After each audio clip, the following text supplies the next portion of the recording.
তাদের আন্দোলনটা কিন্তু ছিল বৈষম্য বিরোধী আন্দোলন, এক দফার আন্দোলন, কিন্তু আমরা সেটা প্ল্যাটফর্ম তৈরি করেছি। ওরা যে এই জুলাইটাকে পুঁজি করে একটা রাজনৈতিক দোকান খুলেছে, এখান থেকে তাদের বেরোয় আসতে হবে।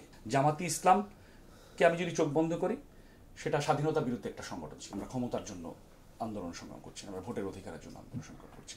আপনি এনসিপি বললেন, এনসিপি একটি নিবন্ধিত দল, আপনি কি মনে করেন এখনো নিবন্ধন পেয়েছে? এখনো সে নিবন্ধন পায়নি। যাতে নির্বাচন করবে সেটার জন্য তারা প্ল্যাটফর্মই তৈরি করেনি। তাদের মাত্র রাজনৈতিকভাবে গুছিয়ে আসছে। তবে রাজনৈতিক গুছিয়ে আসার আগে আমার মনে হয় তাদের অভিজ্ঞতার এখন অনেক প্রয়োজন আছে। আর অনভিজ্ঞ এখনো আমাদের ওয়ার্ড পর্যায়ের, আমরা বিএনপি করি, আমাদের ওয়ার্ড পর্যায়ের যারা এখন তৃণমূল পর্যায়ের কর্মী আছে, তারা দীর্ঘ 17 বছর কাঠকোড়াপুরে একটি বিপ্লবের মাধ্যম ধরে একটি নেতৃত্ব তৈরি হচ্ছে, তার সমকক্ষ হয়নি। তাদের আন্দোলনটা কিন্তু ছিল বৈষম্য বিরোধী আন্দোলন, এক দফার আন্দোলন, কিন্তু আমরা সেটা প্ল্যাটফর্ম তৈরি করেছি। দীর্ঘ 17 বছরের আন্দোলন, এই ফ্যাসিস্ট বিরোধী আন্দোলন একটা প্ল্যাটফর্ম তৈরি হয়েছে। আপনাকে মনে করেন কখনো বিপ্লব কিন্তু কোনো কিছু প্রভাবিত ছাড়া কোনো বিপ্লব সংগঠিত হয় না।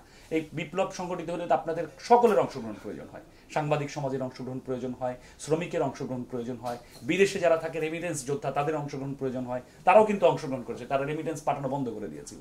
সাংবাদিক এই আন্দোলন দীর্ঘ 17 বছর আন্দোলনকে, জনগণের আন্দোলনকে সম্পৃক্ত করেছে, তুলে ধরেছে। আর শ্রমিকরা তাদের আন্দোলনের দাবি আদায় করার জন্য বারবার রাস্তায় নেমে এসেছে, কৃষক এসেছে, শ্রমিক এসেছে, জনতা এসেছে, এই জনতার আন্দোলন হয়েছে এটা। তো আমি মনে করি ওরা যে এই জুলাইটাকে পুঁজি করে একটা রাজনৈতিক দোকান খুলেছে, এখান থেকে তাদের বেরোয় আসতে হবে। রাজনীতি করতে হলে রাজনৈতিক পলিটিক্যাল এডুকেশন যেটা দরকার, রাজনৈতিক শিক্ষা, এটা এখনো তারা অর্জন করেনি। কারণ রাজনৈতিক শিক্ষা করতে হলে আপনাকে শিষ্টাচার জানতে হবে। এখনো তারা যেভাবে বয়োজ্যেষ্ঠদের সাথে পাশে দাঁড়িয়ে তারা কথা বলে, যেভাবে, আমার মনে হয় এটা সৌহার্দ্যপূর্ণ নয়। এখানে শেখার, অভিজ্ঞতার অনেক প্রয়োজন আছে। তাই তারা যেভাবে বিএনপিকে, আমি এতগুলো কথা নিয়ে আসার মূল উদ্দেশ্য হচ্ছে, তারা বিএনপিকে যেভাবে ঢাল বানাচ্ছে রাজনীতিতে, এটা পাবলিক বুঝে।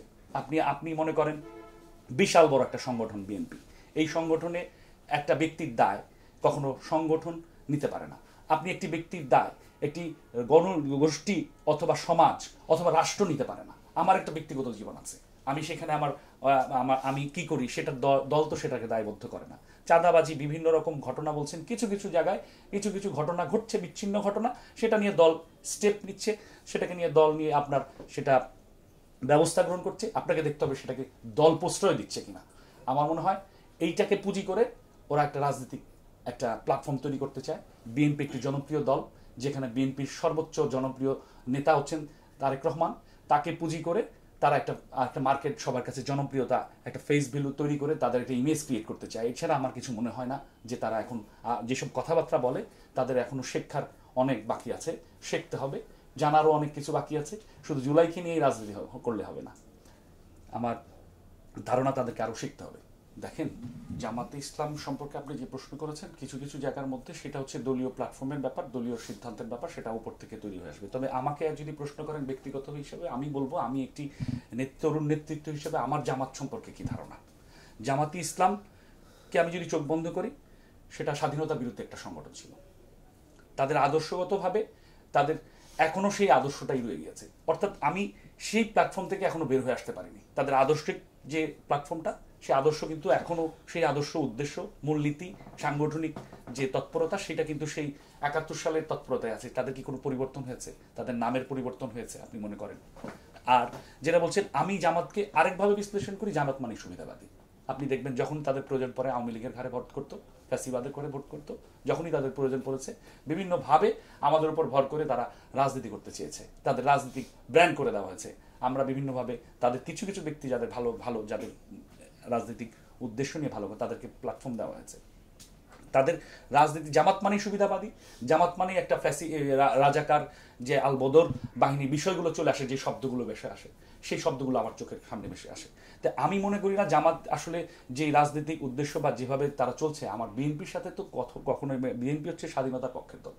বিএনপির এই বাংলাদেশে 71 সালে স্বাধীনতার যে ঘোষণা দিয়েছিলেন জিয়াউর রহমান, সেই ঘোষণার মাধ্যমে মানে বাংলাদেশ কিন্তু স্বাধীনতা অর্জন করেছেন, এবং 1,47,000 বর্গমাইল যে স্বাধীনতা এবং বাংলাদেশের মানচিত্র পতাকা উদ্দিত হয়েছে।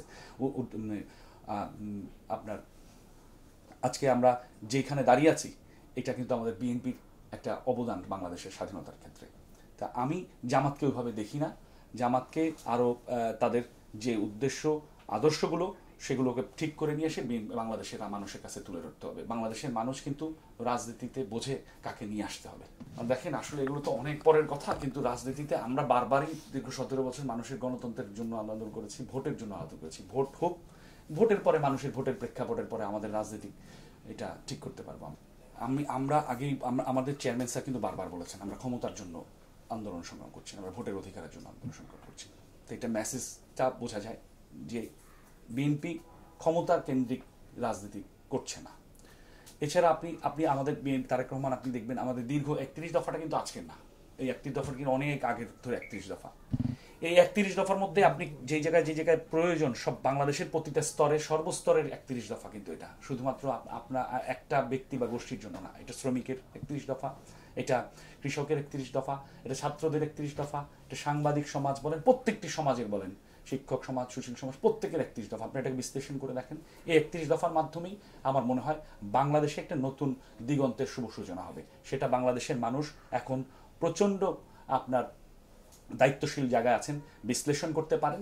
যদি মনে হয় 31 দফা পড়ে 31 দফার মাধ্যমে এবং বিএনপির অবস্থানে মনে হয় যদি বাংলাদেশের জনগণ বিএনপির ক্ষমতা আসার প্রয়োজন, ক্ষমতায় নিয়ে আসবে, অবশ্যই সেটা আমরা সাদরে আমাদের চেয়ারম্যান স্যার সাদরে আমরা জোর করে বা কোনো রকম আমাদের ইচ্ছা শক্তি নিয়ে রাজনীতির আমাদের যে ক্ষমতা আসতে হবে, বাংলাদেশে ভোটের অধিকারের মাধ্যমে বিএনপি আসবে। আমাদের চেয়ারম্যান স্যার কিন্তু আমরা মনে করি আমাদের কিন্তু আমরা প্রতিহিংসা রাজনীতি পছন্দ করি, তবে আমাদের প্রতিশোধটা হবে এই 31 দফা বাস্তবায়নের মাধ্যমে। দেখেন আমরা দীর্ঘ 17 বছরের আন্দোলন সংগ্রামের কথা আমরা একদিনে বসে আমরা একটা ক্লিপে বলে শেষ করতে পারবো না। তবে 28 অক্টোবরের পরে 2023 সালের 28 অক্টোবর আমরা সর্বোচ্চ পর্যায়ে নিয়ে মাঠে ছিলাম। আমরা অবরোধ হরতালে আমরা মতিঝিল, শাহজাহানপুর এলাকায় আমাদের সর্বোচ্চ প্রতিরোধের দিয়ে করেছিলাম, আমাদের সহযোদ্ধাদের নিয়ে আমরা একটা প্রতিরোধের একটা অবস্থান তৈরি করেছিলাম মতিঝিলে। সেখান থেকে আমরা প্রত্যেক দিন অবরোধের মিছিল করেছি, পুলিশের রক্তচক্ষুর সামনে দিয়ে আমরা পুলিশের আপনার অস্ত্রের মুখে আমরা আন্দোলন করেছি, সংগ্রাম করেছি। আমরা সেখানে হরতাল করেছি, অবরোধ করেছি। আমরা নির্বাচনকে বয়কট করার, দেশের জনগণকে যে নির্বাচন ফ্যাসিস্টের নির্বাচন, এটার জন্য লিফলেট প্রত্যেকটি ধাপে ধাপে আমি কাজ করেছি। সেখান থেকে আমার অনেক সহযোদ্ধা ভাইরা গ্রেপ্তার হয়েছে, আমার অনেক সহযোদ্ধা ভাই গুলিবিদ্ধ হয়েছে। 28 তারিখে আমার এক সহযোদ্ধা ভাই গুলিবিদ্ধ হয়েছে। আমার সেখানে সে তারেক রহমান স্যার তার চোখ নষ্ট হয়ে যায়, সেখান থেকে তার চোখের অপারেশনটা পর্যন্ত তারেক রহমান স্যার সকল কিছু ব্যয়ভার বহন করে দিয়েছেন। এরপর আমি যদি জুলাইয়ের অভ্যুত্থানের কথা বলি, যে জুলাই যে এক দফার আন্দোলন, জনগণের আন্দোলন, ফ্যাসিস্ট বিরোধী আন্দোলন, সেই আন্দোলনে আমরা যখন রামপুরাতে অবস্থান করি আমরা সহযোদ্ধাদেরকে নিয়ে, রামপুরে আমরা দেখেছি যে এখানে নেতৃত্ব দেওয়ার জন্য আমরা রামপুরাতে অবস্থান করেছি। চেয়ারম্যান স্যার বলেছেন কিন্তু একটা কথা আমাদের এখনো মনে আছে, আমাদের যেখানে যার অবস্থান থেকে আমাদের বিএনপির নেতাকর্মীরা তার অবস্থান থেকে নেমে পড়ো, সেখানে ছাত্রদল, জুনাই, যুবদল নাই, আমরা সকলের কাতারে দাঁড়িয়ে আমরা নির্বাচন করেছি, রামপুরাতে মিছিল করেছি। রামপুরাতে আমার এমন সময় গিয়েছে, রামপুরাতে আমার সামনে আমার অনেক সহযোদ্ধা ভাইদের গুলিবিদ্ধ হয়ে দেখেছি আমি। অনেকে আমি উপরে থেকে স্নাইপারের মতন আমার পাশে 1.5 হাত দূরেই একটা রাইফেলের গুলি এসে পড়লো, হয়তো আমি মারা যেতে পারতাম। আমি ওখান থেকে পরবর্তীতে আমরা কারফিউ ভেঙে আমরা রামপুরাতে আবার অবস্থান করি। তৎকালীন সদস্য সচিব ঢাকা মহানগর দক্ষিণের রফিকুল মজনু ভাই ছিলেন, যিনি বর্তমান ঢাকা মহানগর দক্ষিণের আহ্বায়ক আছেন। ওনার নেতৃত্বে আমরা রামপুরাতে সেখানে কারফিউ ভেঙে আমরা অবস্থান করি। আমাদের র্যাব, পুলিশ আমাদের অজস্র গুলি করে, তার বিরুদ্ধে থেকে আমরা অবস্থান করে সেখানে মাঠে দাঁড়িয়েছিলাম। এরপর আমরা শাহবাগে, আমরা শহীদ মিনারে আমাদের যে কর্মসূচি ছিল সেখানে আমরা স্লোগানে মুখরিত করি। এরপর 4 তারিখে আমরা যে আমাদের ছেলেরা, ছাত্ররা যারা ছিল তারা শাহবাগ থেকে আসছে, আমি শাহবাগের মিছিল নিয়ে আমরা কিন্তু তাদের প্রত্যেকটা যারা ছিল আমাদের বোনেরা ছিল, আমার ভাইয়েরা ছিল, ছোটো ছোটো ভাই ছিল, তাদেরকে স্লোগান দিয়ে, সাহসের স্লোগান দিতে আমরা কিন্তু তাদের মালিবাগ রামপুরা পর্যন্ত তাদের বাসায় পৌঁছে দিই। সেখান থেকেও কিন্তু আমাদেরকে দেখে আওয়ামী লীগ, পুলিশ আমাদেরকে গুলি করে, আমরা কিন্তু সেখান থেকে আমরা চলে যাই, আমরা নিজে যাই, যে আমরা 5 তারিখের জন্য প্রিপারেশন নিই। 5 তারিখ আমরা শাহবাগে অবস্থান করি। আমাদের ঢাকা বিশ্ববিদ্যালয়ের এবং সুশীল সমাজের অনেক টিচার আছেন যাদেরকে আমরা পিজি হাসপাতালের পাশে পাই, আমরা তাদের অবস্থান নেই। আমরা সেখান থেকে শাহবাগের আমরা মিছিল নিয়ে আমরা শাহবাগের আসি, সেখানে আমাদের একটা আন্দোলন হয়। সেখান থেকেই আমরা জানতে পারি পরে যে হাসিনার পতন ঘটেছে, সে দেশ ছেড়ে পালিয়েছে। তা আমরা আসলে মনে করি আমাদের রাজনীতিক আন্দোলনে আমাদের প্রতিটি পরতে পরতে রাজপথের সাথে ধুলোবালির সাথে আমাদের শরীর মিশে গিয়েছে।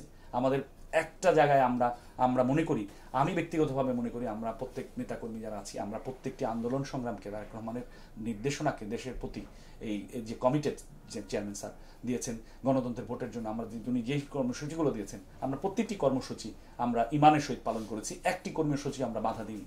আমরা প্রত্যেকটি রাজপথে থেকে আমরা আন্দোলন সংগ্রাম করে গণতন্ত্রের জন্য, দেশের জনগণের জন্য, দেশের স্বাধীনতার জন্য, মানুষের বাক স্বাধীনতা ফিরে দেওয়ার জন্য আমরা আন্দোলন করেছি। এই আন্দোলনের মাধ্যমে আগামী দিনে এক নতুন সূর্য উদয় হবে। আমি বিশ্বাস করি আজকের এই জুলাই থেকে আমরা শপথ নিই, আমি সবাইকে শুভেচ্ছা জানাই যে নতুন একটা বাংলাদেশ বিনির্মাণ করব, যেখানে সৌহার্দ্য সম্প্রীতির মাধ্যমে আমরা বাংলাদেশ গড়ে তুলতে পারবো।